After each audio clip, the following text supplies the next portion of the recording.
Bismillahirrahmanirrahim. Assalamualaikum warahmatullahi wabarakatuh. Alhamdulillah rabbil alamin. Wassalatu wassalamu ala rasulillahi nabiyyina wa sayyidina Muhammadin al-amin wa ala alihi wa sahbihi ajma'in wa ba'd. Saudara-saudariku, shaimin, as-shaimat dimanapun berada, alhamdulillah kita masih diberikan kesempatan, kemampuan dan kekuatan untuk beraktivitas dan sampai pada detik yang sangat menentukan perjalanan di bulan Ramadan yang mulia ini hingga tiba di 10 hari terakhir di penghujung Ramadan.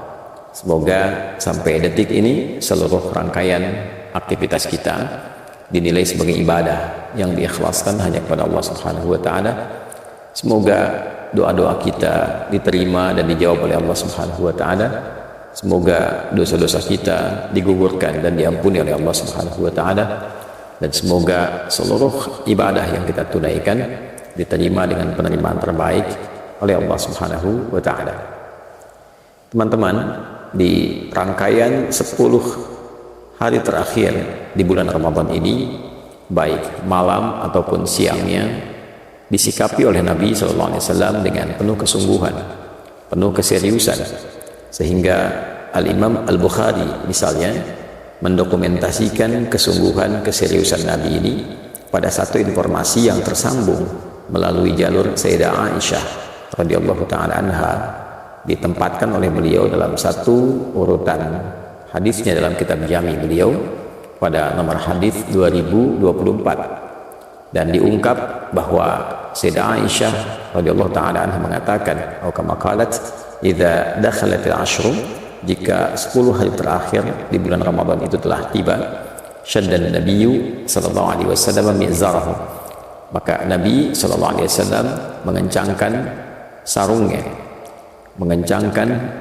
pakaian beliau untuk menunjukkan kesungguhan, keseriusan dalam beribadah, menyingkap berbagai macam kebaikan yang bisa dikerjakan dan menunda pergaulan-pergaulan biologis dengan istri-istri tercinta, dan mengkhususkan kegiatannya untuk bertakarrub kepada Allah Subhanahu wa taala. Ahya lailahu, beliau menghidupkan malamnya, dan aiqadha ahlahu, membangunkan keluarganya. Dalam konteks menghidupkan malam ini ada sesuatu yang menarik kala Nabi SAW banyak sekali memotivasi kita dalam rangkaian hadis yang beragam untuk menghidupkan malam-malam 10 terakhir Ramadan. Ada banyak sekali tinjauan dan catatan dari para ulama terkait dengan keistimewaan 10 malam Ramadan ini, dan tentunya tidak mengabaikan keistimewaan yang didapatkan pada siang harinya saat kita menunaikan ibadah puasa.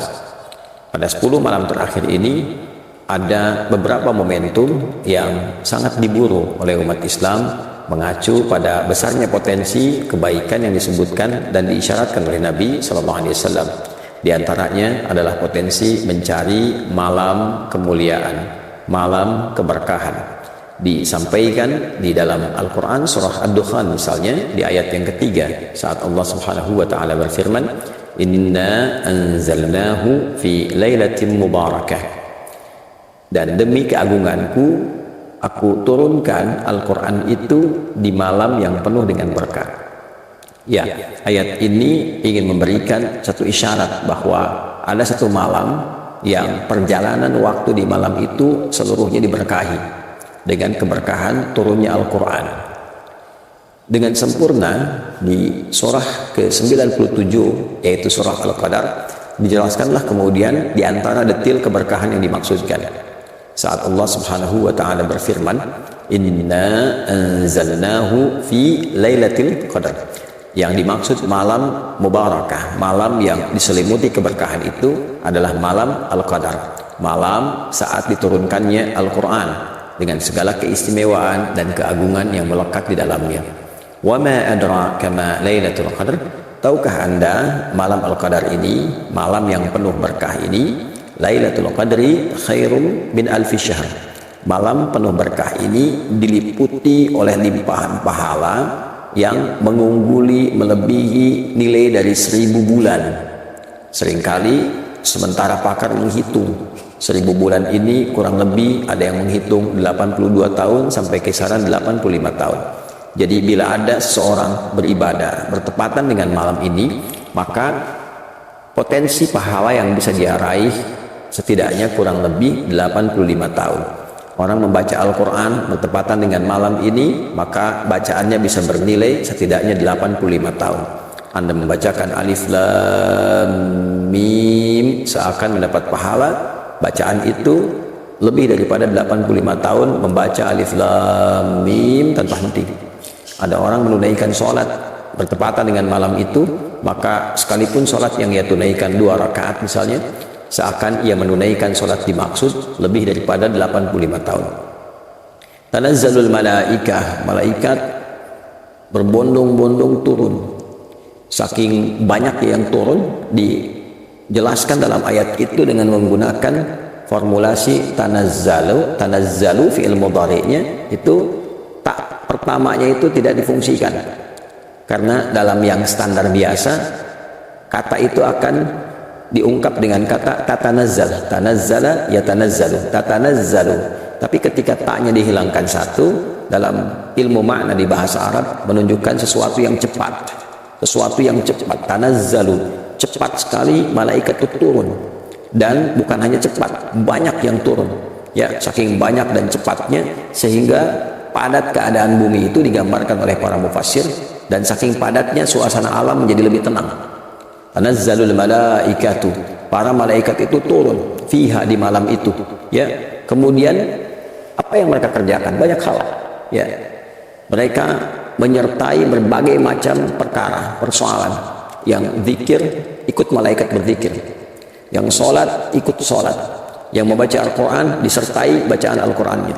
Yang berdoa, disertakan permohonan jawaban. Yang memohon ampunan, disertakan permohonan pengampunan kepada Allah Subhanahu wa Ta'ala. Bahkan malaikat Jibril pun menjadi pemimpin di kalangan malaikat yang turun ini.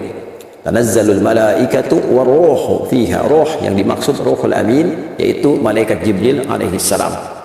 Malaikat Jibril turun, malaikat yang lain turun, Sayyidul Malaikah dan para malaikat turun menyemarakkan malam yang penuh dengan berkah ini.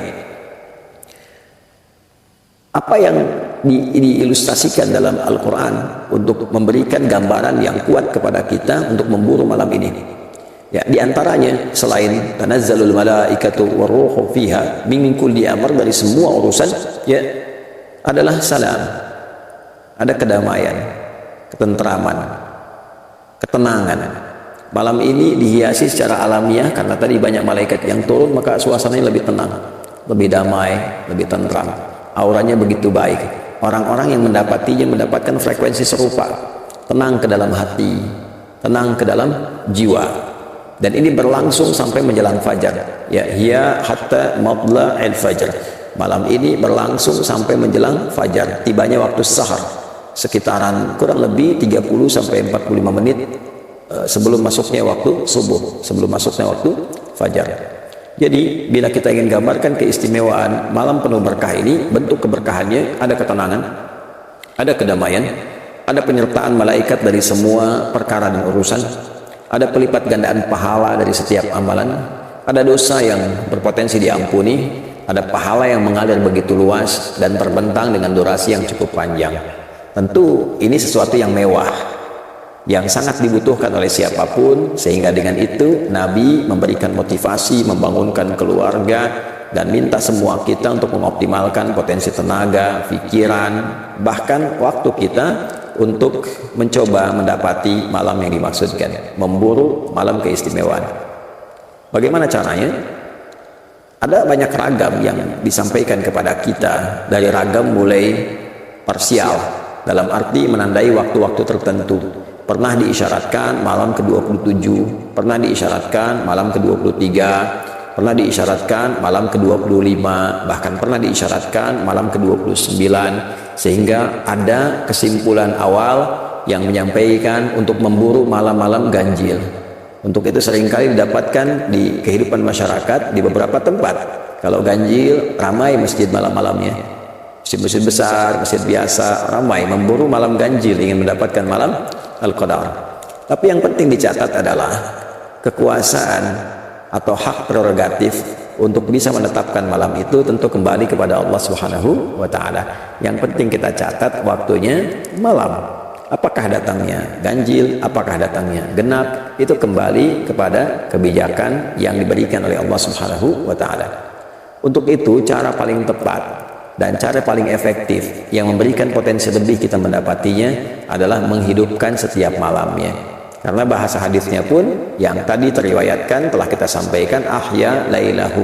Nabi menghidupkan setiap malamnya, ya, malam di khususnya 10 malam terakhir itu.